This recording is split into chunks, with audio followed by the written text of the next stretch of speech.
Okay, so if I can start by saying there are a number of reasons why wellness is becoming important, and one of the main things is that we're living longer, all of us, and even in Turkey, across the world, we're starting to see that people are finding it difficult to cope with some of the stresses and strains of everyday life. And so much so that we're trying to solve the problems of our stress, our ill health in our own way. So there's a growing amount of self-help, self-care that we're developing for ourselves. And we're observing that through not only the research that we've developed, and Brian can talk about that in a minute, but also through the conversations we're having with our clients. So, 40 of our clients came to a meeting today to talk about this subject because they know that they need to make sure their brands and their services are really focusing in on this cultural movement that's happening. So we've decided that we need to focus our organisation completely on that wellness topic. So I think, Brian, do you want to talk a little bit about some of the trends, and then we can come back to the commercial imperatives? Yeah, I mean, it's interesting you used the word trend to describe wellness, and we actually think it goes beyond a simple trend. We're calling it a movement, and I really believe it is a fundamental cultural movement. So trends kind of come and go, wax and wane. This we believe is something absolutely fundamental, and it actually dates back, we discussed in our research, it dates back basically to the fact that we are not very well evolved as mammals to cope with our modern lifestyle. So our evolution hasn't really caught up yet with where we find ourselves in the world. So we're massively overstressed, we're overworked, we're underslept, we're taking too many prescription drugs, we're overweight, we don't take enough exercise, and as mammals, as apes effectively, we're not really able to cope with that world. So in our view, wellness is a response to that. It's a very fundamental response for us to deal with our inherent unwellness or sickness. So I would say it's more than a trend. I'd say it's a movement, and it's a global movement. The other thing we've discovered, we've conducted our research across all 4 continents, and it may not be showing up in the same way in each place, and it may not be as prevalent in each market, but it is a global trend. So we've gone as far away as Hong Kong, China, all the way through the Middle East, through the UK, Western Europe, to the US, and everywhere we find evidence that people are taking this into their own hands, taking their own wellness and well-being into their own hands. And that also goes for clients. So I look after the global health and wellness practice, and everywhere I go, Turkey, definitely. Today we experienced that with many clients from across all industries. I mean, we had people in our discussion today from the food and beverage industry, personal care, skincare, electricals, home care. Everybody is being touched by this because we believe it's so fundamental to all of us. So what we're observing is almost every brand and service needs to have a response to this wellness movement. And that's why we've built the health and wellness practice. Well, I think the opportunities are enormous, and I think one of the exciting things is I don't think there is a single thing that the brands should do. There's not a single answer or a single response. But there are, I mean, just to give some examples, we looked in our research, for instance, at part of the movement which concerns architecture and environment and buildings, and how the buildings that we live and work in can make us unwell or can make us well. So there's already quite a big trend for this, I guess, in hospitals and in the healthcare industry. Those industries understand how architecture and environment can affect medical outcomes, but we think this is going to go well beyond hospitals into workplaces, homes. So that opens up opportunities for clients who wouldn't normally see themselves as being in the healthcare space or in the wellness space to really care about this trend. So I think, I mean, how a brand of paint capitalizes on the opportunity may be different from how a hospital or a skincare brand or a food brand capitalizes on it. But what's clear is that there are vast opportunities for, I'd say, all brands in all categories. as a result of this movement? One of the findings, the key findings that we had from the research report was that we as consumers, no matter where we live in the world, want to make sure that brands and services treat us holistically. So don't just think about our bodies, don't just think about our minds, don't just think about our spirits separately, but actually holistically treat us in the round, in the whole. And that's something that many brands and services don't currently do. So that's an area that we're definitely exploring with a number of our clients now. How can we build out a brand experience, customer engagement, recognizing that we as consumers want all of those areas of our lives addressed by the brand. And if it's a corporate brief, the corporation needs to have a purpose that embraces all of those three areas. Well, first of all, why did we create the Ogilvy Health Wellness practice? It was completely driven by two things. One, the consumer experience that we're all undergoing, this consumer movement that we're seeing at the moment. We can't ignore that.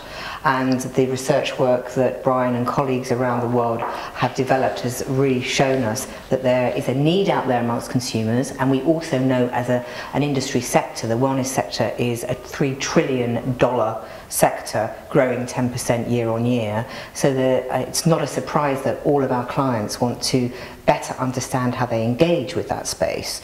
And when I spoke to colleagues around the Ogilvy Worldwide Network, we realized that we were actually already engaging in a lot of consumer wellness activity. And so what we decided to do was actually focus our attention on that opportunity and be able to respond anywhere in the world for any of our clients. So we pulled all of our expertise together under one virtual practice.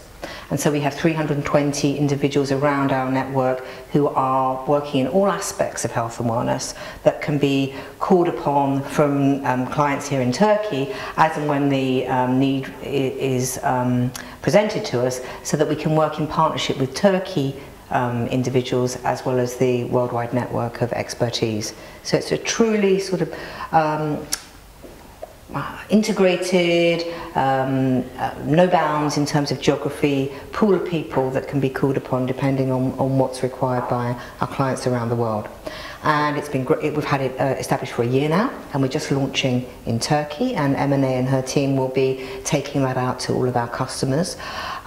Great response so far this year. We've grown, double-digit growth with the service, and what I'm very pleased to say is that much of our work is becoming recognised and awarded around the world, and we would both say that awards are really fundamental to business success. You will know that actually it's not just egos that want to win awards. An award is 11 times more likely to create commercial success for our clients, so we're very proud to be winning awards in this space. And I think another important aspect of the practice for me is thought leadership. So we've published already the research I referred to. We're looking at some of the kind of big cultural shifts that are happening around the world. We've published that as a report, which is we're making very widely available. But I'd like to continue doing that. So it's not we're not just reading and representing trends reports or data that's already well known in the market. We always aim to produce original thought leadership, and we'll be doing a second phase of our research very shortly to follow up on it. So that's another important part to me. We'd like to actually lead the industry in terms of the thinking around this movement. And just to suggest a couple of things that are coming up very shortly, just to Brian's point, we want to make sure that we're always looking ahead for our customers. So we're producing a point of view in the next month on the future of food and some of the trends there relating to health and wellness. And we will also be doing the same for skincare and beauty. And also biohacking. How are we going to start better understanding our bodies, monitoring our bodies by using implants? So quite a wide range of provocative thought pieces that we're going to be sharing with our customers going forward. We think that's our role, to be one step ahead. Okay, so I'm going to use some evidence. I think we need to be evidence-based here. There's a lot of opinion around the world, but the evidence that I've been reading is that in many markets there are data that shows that, particularly for young people, that social media is causing stress. It could be because they're always engaged, or it could be the 24/7 culture that we generally live in. But initially the data was identified in teenagers and millennials, but we're starting to see it in older people too, and the data shows that when you get stressed, and always on 24/7 culture creates stress, you can become ill, and the data that we're seeing is worrying that there is a huge amount of growing mental health problems in our society and even suicides amongst young people. So that is an issue that needs to be addressed. Currently we do not observe any governments engaging in this at the moment, or indeed healthcare systems they're relatively slow to catch up. If you think about an analogy like diabetes, we've known for 20 years that diabetes was a time bomb about to happen, and nothing has happened for 15, 20 years. So we think we need to do something ourselves. We're actually trying to look after ourselves as a result of this. And people are trying to self-manage in this environment. So there's a negative there in terms of what social media is doing to our health, but fortunately or unfortunately, we can't stop using it. So we're using social media to also help ourselves. So we're going online to people like me who may have same opinions, same interests, to get help as to how to manage our stressful lives that we live. I don't know if you want to. Yeah, well, I think add to that. I mean it's a complex question, because I think there are two sides. Because there's also a lot of research to show that when we are social and when we're connected and when we have relationships with people, we are much healthier, and we actually get healthier exponentially. So when we get healthy as a whole, as a society, individuals get healthier. So, and you know, the younger millennial generation, or the generation after that, Gen X or whatever they're called, you know, are inherently very social beings. They're natural born sharers and social. So there's at least hope there that connection they have to worlds beyond their own will be good for their health and well-being. But like everything, it's a medium, so it's how it's used. It can be used, it can be abused, and I guess there just need to be limits on its usage, on its healthy usage. But it's like TV. TV can be hugely informative, bring outside worlds in, or it can become a kind of a closed addiction for people when they never leave the house. So I'd say it's a medium that has potential for good and for bad. Yeah.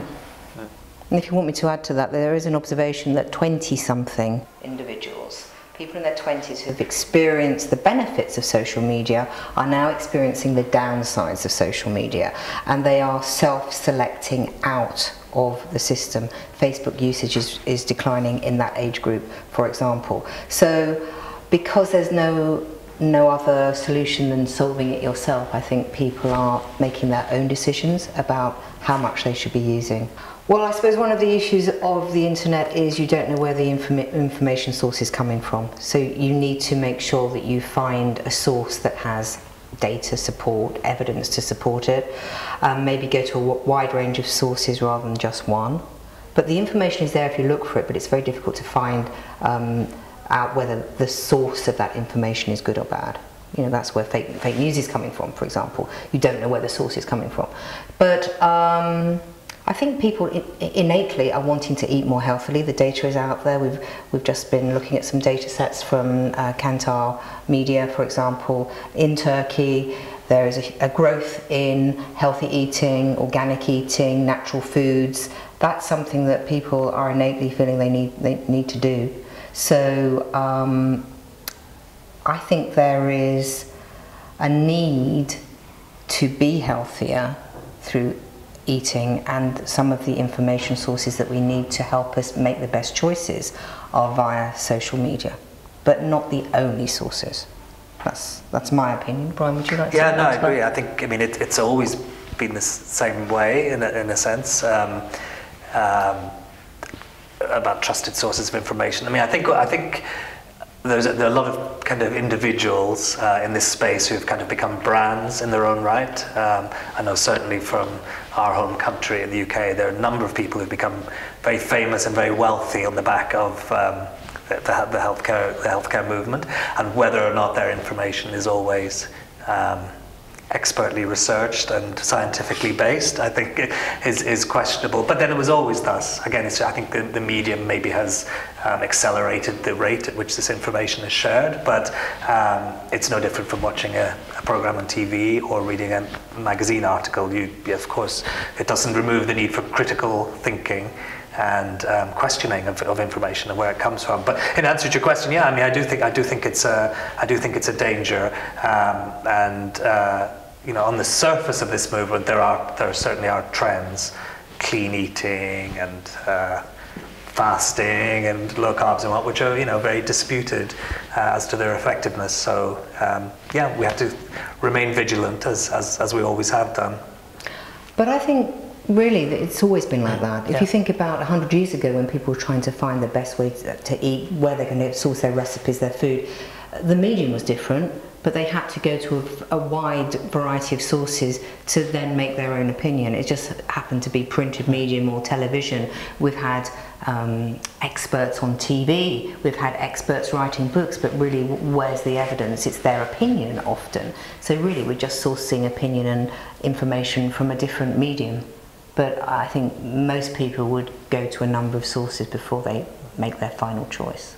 As Brian is our futurist, our future thinker, I think I need to ask you to answer that question. Yeah, well, again, I mean, that's a very broad question, and as Gloria said, I think probably more useful for marketers is to think initially inside their own sector. So we are producing thought pieces on the future of food, the future of beverages, future of technology, and so on. So I think I think there are many futures, and it probably depends largely the industry you're in.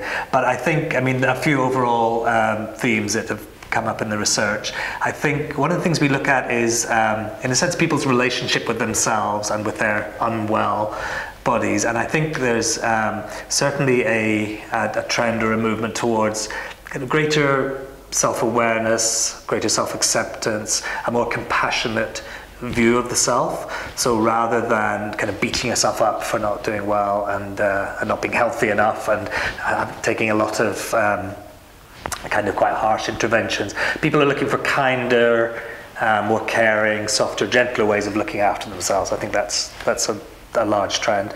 Technology can't be ignored. That's obviously a huge part of the future. Gloria talked about biohacking as a trend. I mean, this is literally, there are, we've been to these parties, implant parties, where groups of young people get together and implant each other with chips of technology, which can, you know, in more frivolous cases, it's just so they can walk through doors without having to open them. You can implant that chip, but there are also monitoring chips that can look at your blood pressure, your hormone levels, your temperature, your heart rate, and give you early warning signs. So that, I think, is a big part of the future technology. I mentioned before architecture and space. I think we're understanding wellness goes beyond just our physical bodies to our environments. That's another big trend. So we need to look at and design our environments for wellness, to make us well. So yeah, but short answer is many different futures, but that's what makes it exciting. That's what I think we're excited about this area, about this practice, and about the possibilities, because things are changing, and that opens up many opportunities.